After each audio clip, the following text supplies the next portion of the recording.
Hare Krishna, and welcome back to our podcast on coaching and astrology.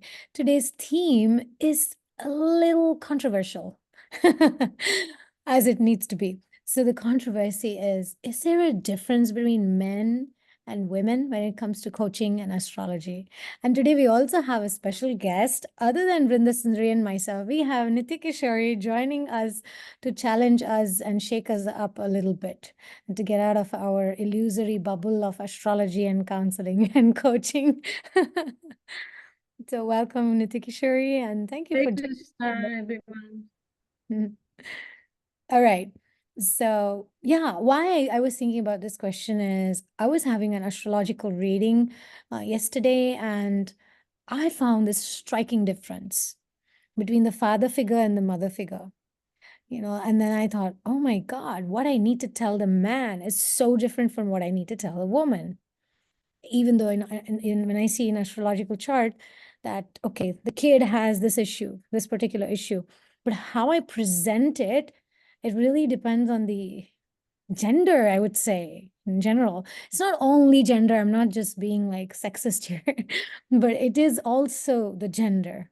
Because for the woman, I needed to tell it in a way that she doesn't feel bad, and I needed to kind of make her feel comfortable with the reality, etc. With the man, I could be a little bit more straightforward and just tell him, look, the way you're dealing with your kid is not good enough. You need to give more attention. You need to do this. But with the mother, I had to like say something like, I know you're doing your best, just if you could, there was a little element of shift. And I was thinking, that's not so much about astrology. It's more about coaching. So what do you think, Vrinda Sundari? I'm sure you have a different opinion. Well, I take each client as its own case, and I do consider gender. I consider psychology of the person, and yes, male or female or etc. Is a consideration when I'm working with them. Yeah. Is a consideration because you use different techniques, or is it a consideration just in your mind in order to get them from point A to point B? Well, it's similar to what you said. When you're working with someone and you want to communicate a message to them, then understanding what they're motivated by is really important. What's important to them, what's valuable to them, how they see the world, and what their purpose in life is, what their motivations are. So coming to understand that, first and foremost, it comes from interacting with the person and just getting to understand them in time and in that container of trust, in the client coaching container. And it also can be informed by things like male psychology, female psychology, Mm-hmm. cultural upbringing, Right. things like that. Yeah, male psychology, female psychology. Nitikishori, you want to share something, jump in the male psychology, female psychology point? So, like what we were discussing, that male and female, they both perceive things differently. Because, like before, we were talking about moon energy, sun energy, and so I think any situation, both will react or respond very differently, Right. because like Mataji said, they both have their different psychologies. And male, they are said to be, they are practical, females are emotional. So in that sense, so, and female, they will take things deeply, and male, they won't care much. Mm-hmm. Yeah, I mean, in that way, I was just thinking how it's impossible for me to separate astrology from coaching, because a lot of what I try to the conveying of the message, it needs some coaching skills. And I've been thinking how one of the obstacles that I've seen is that for women, they kind of become very emotional. Oh, oh, oh, and there's a sense of like, what's going to happen to my son? What's going to happen to my daughter? What about their education? There's a sense of emotional response to situations. And then it's mostly about calming them emotionally. And whereas the men, this is what I found in the last, at least, let's say, last 10 readings that I've done. It's my goal is to kind of get the man to like wake up and feel, like feel the emotions. How does it make you feel that your son just failed his exam? How does it make you feel that he didn't get into the college? Because men, I think they try to kind of deny more, deny the emotions more, deny, and it's harder to get men to be vulnerable. Whereas it's hard to make the woman stop being vulnerable, in the sense, maybe if she gets in touch with that soft aspects of her feelings, she could go on and on. And I'm telling you this, this happened in one particular place. Okay, this happened in Seattle. I was there and I was giving a talk from the stage, and then it was a workshop and it was a skill I was teaching about men and women communication. And then I was teaching this WIN formula, okay? Vrinda Sundari knows this WIN formula. So then I just finished teaching it, and then I was asking them to apply the WIN formula. So the wife on one side of the audience, there was men and women in two separate sides sitting, and the woman took the microphone, and then she started to say, my dear husband, every time you come home, you just get so busy all day, and then you come home and you're not talking to me. I would like if we can talk more often. It would make me feel whatever. She was just expressing her feelings of how important it would be. And then she said, I feel neglected when you don't talk to me. And it would be really nice if you talk to me. It'll make me feel more connected. She said that. And then I passed the microphone to the male side, and the husband of that lady picked up the microphone. And then he started saying, so every day, come back from the office, and I'm so exhausted and I'm so tired. And you always want me to talk. I don't want to talk because I don't want to talk about what happened in the office. And you're always pushing me to talk about what happened in the office. And I don't want to talk about what happened in the office. And it irritates me every time you want to talk. You want me to talk. So I would appreciate if you just shut up and don't talk when I get home. And so then I was just like, oh my God, that was like a fiery situation where it never happened to me. That particular formula was used in the same audience, in the same seminar, where the husband and wife express the exact opposite needs. She says, I want to know how your day went. I want you to express how you're feeling. And the husband is like, I don't want to talk to you when I get home. I don't want to express.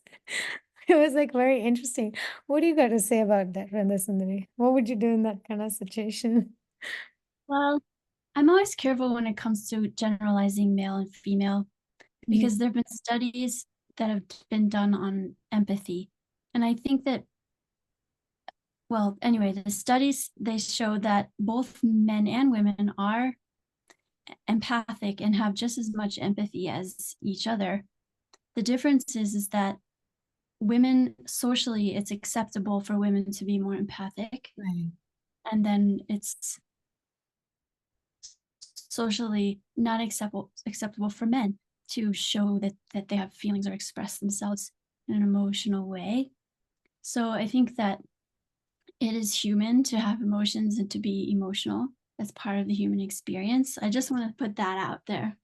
And then I do, and then because this idea is that if a real man doesn't express himself and his emotions, but we can see when we look at mental health, the condition of many people in this day and age, and their condition of their mental health, a lot of it has to do with what you're speaking about, is that there's not a healthy understanding and a healthy lifestyle around emotional wellness and how they process their emotions, men in general. So I want to say that. But I think in that situation, I like to see what's the need behind that need. Right. So the woman, it's generally speaking, women, the intimacy for women is emotional. They want to have that emotional intimacy before there's even physical intimacy, that they'll feel totally disconnected if it's just physical. men don't have so much of a need for emotional intimacy, generally speaking. However, when that emotional intimacy is there, then the overall happiness of a couple overall for both the man and the woman is increased. The closeness is increased. So I would say it sounds like she wants to feel close, and for her to feel close is to have that emotional connection. And for him, he needs to come home and just decompress without speaking to anyone. And my experience is that if he's allowed that, then he will come around if he feels that it's safe. That's the other thing. If it's safe to express his emotions and she does not get like all reactive, oh, you don't feel, oh my gosh, we should, oh, is it? Then he feels safe to express, and he will. And I think, yeah, many times, even astrologically speaking, sometimes the compatibility is not so that the man feels that space, and he's not given that space, or maybe she interrupts and gives him advice and tells him what to do. There is also that, and the man doesn't want to. He doesn't want to talk about those things. He wants to talk about something else. So later on, that couple, what I suggested was she should find other ways to have that connection, because she thinks she's curious. She's very curious by nature. She wants to know what he did during the day, what was going on in his mind, but he doesn't want to talk about work when he gets home. So it's, and then she felt neglected, that he doesn't want to spend time with me, but that was not the problem. He did want to spend time with her, but not the way she was trying to do, like you said, like he needed the space. Then I said, why don't you read Shastra together? Why don't you read Bhagavad Gita? Why don't you do something spiritual together? So you both feel a sense of, connection, and it's also productive, and you don't feel, in each other's space where you don't want to reveal your mind. Because I was thinking, sometimes we present it like this lady was presenting it like, I care about what happened during the day, and you're ignoring my care of wanting to know what happened during the day. And then, so there's a fact in the story. The story is that you're neglecting me, you don't care about my caring. But the fact is just that he doesn't want to talk about office stuff at home. And then the story is that he doesn't like spending time with me. He talks with the other ladies in the office, but then the story is that he's neglecting you. So there's so many elements of the fact and the story, and then the psychological need and the motivation with which we're trying to connect. Nitikishore, you have something to say?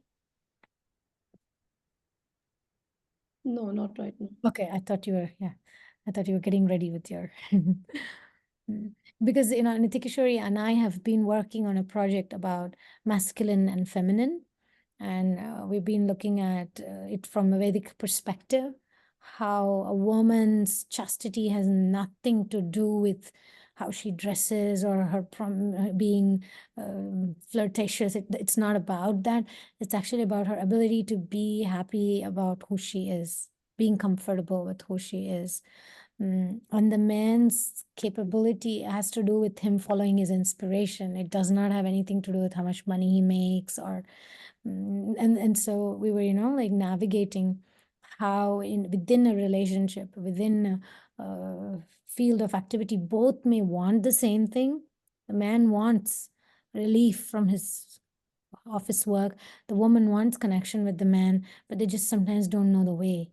And then, coaching them, helping them see each other like a mirror can help them to give each other what they need. So I was wondering, like we talked about different languages of love, like everybody connect with different, everybody has different language of love. Somebody like connect, like for women, the connection can be for some women, the connection can be words of affirmation, or for someone it can be physical touch, intimacy, and all that. So I think it depends on what one is looking for. If husband comes home and maybe he don't want to talk about his office, maybe he don't want to talk about something else. And woman, maybe she want to connect with the husband, and she thinks that, oh yeah, talking about office, because the whole day he has been in the office. And he so but the man, he want to just decompress, we want to have some light conversation. So I think how we are connecting, it also depends on that. So you can comment more on that. Yeah, I was thinking like sometimes in my case, haha, confession time. I become a little bit selfish. I'm just thinking about what I'm thinking, and I want to get the answers that I want to get. I'm not really truly being present for my partner, and it's not like I want to be there, because being there is something completely entirely different from talking and doing and getting, like, being connected. It doesn't even have anything to do with the words, and what to speak of expectations. So, so I have noticed that one of my obstacles is selfishness can get in the way, because I want to know, and sometimes it's out of obligation that I may ask, and sometimes I don't even ask. Sometimes my husband says, "Well, we've been on the call for the last 30 minutes, and you never asked me how was my day." It's like, ouch. Because I'm so busy telling him how my day was and what was exciting about my day, that it just kind of slips my mind. And so I think selfishness would be, for me, the core issue why I might not have paid attention, because many times the conflict I've seen happening even with couples who are married for 20 years. I'm not talking about somebody who just got married 2 months ago, they're figuring out, but it can come up. So yeah, I think, what would you say is the reason in this, Sundari? The reason for issues with between the Maybe partners. not a reason as such, but like Nitikeshwari brought up this point that it's not, it's mostly about the style. It's about maybe the love language.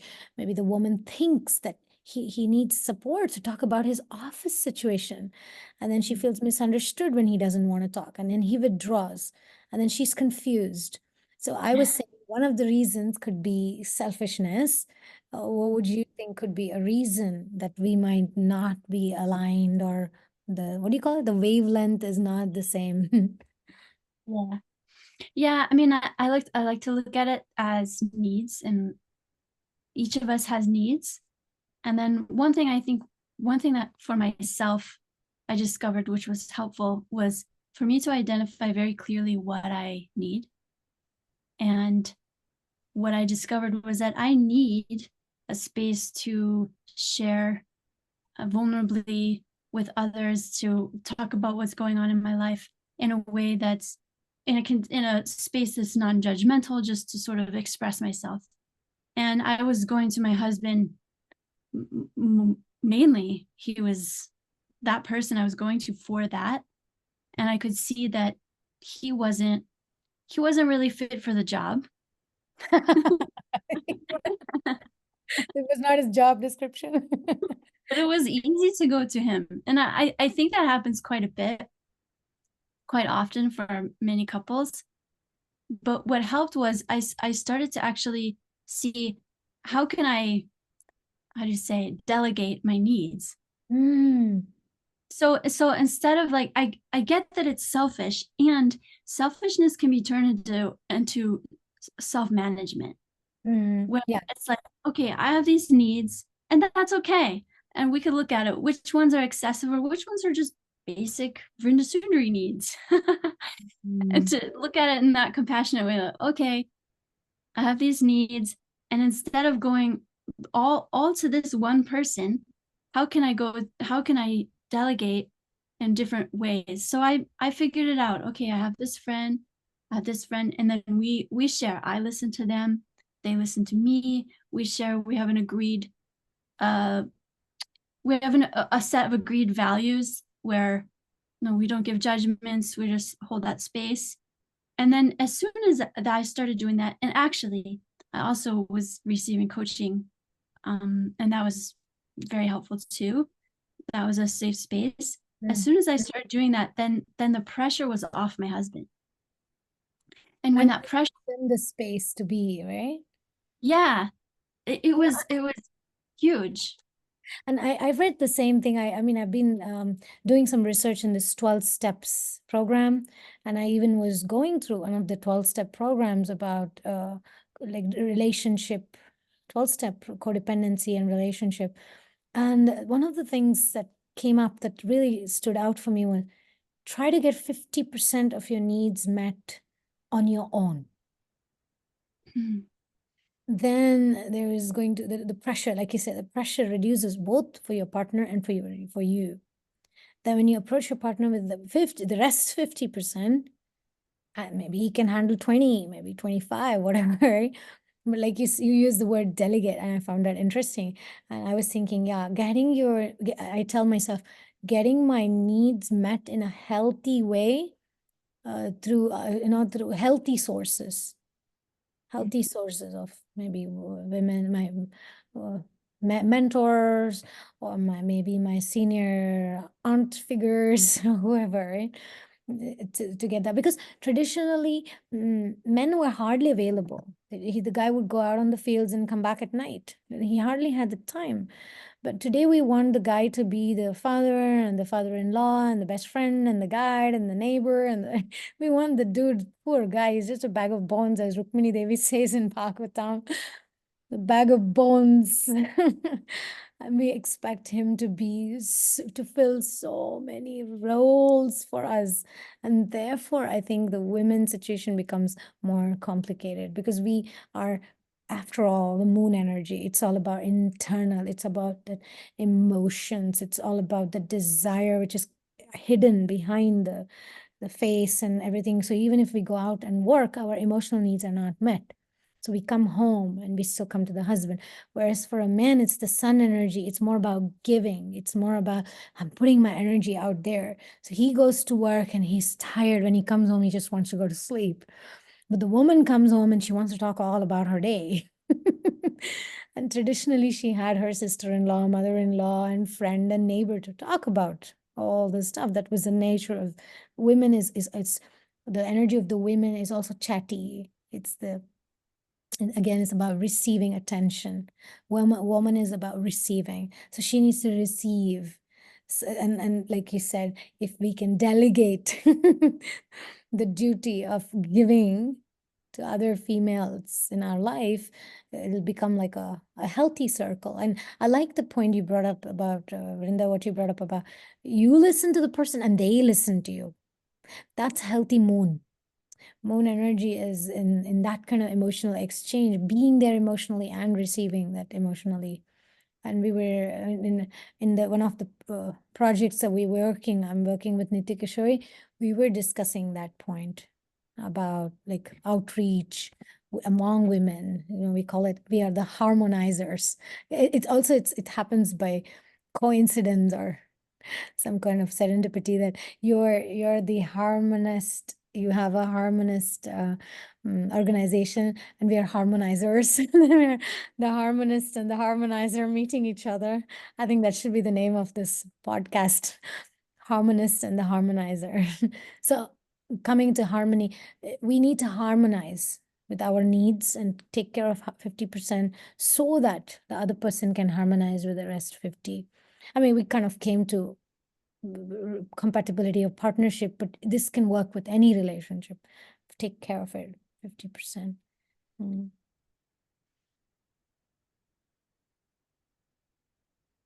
Okay, anything else?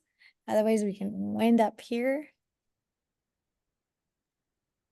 So I think when we understand that nobody is obliged to fulfill our needs, and when we are aware of our needs, and because generally when we have some unmet needs, we just jump to conclusions, and then all mess starts happening. We start projecting our needs on other persons. So yeah, I think now you conclude, Mataji.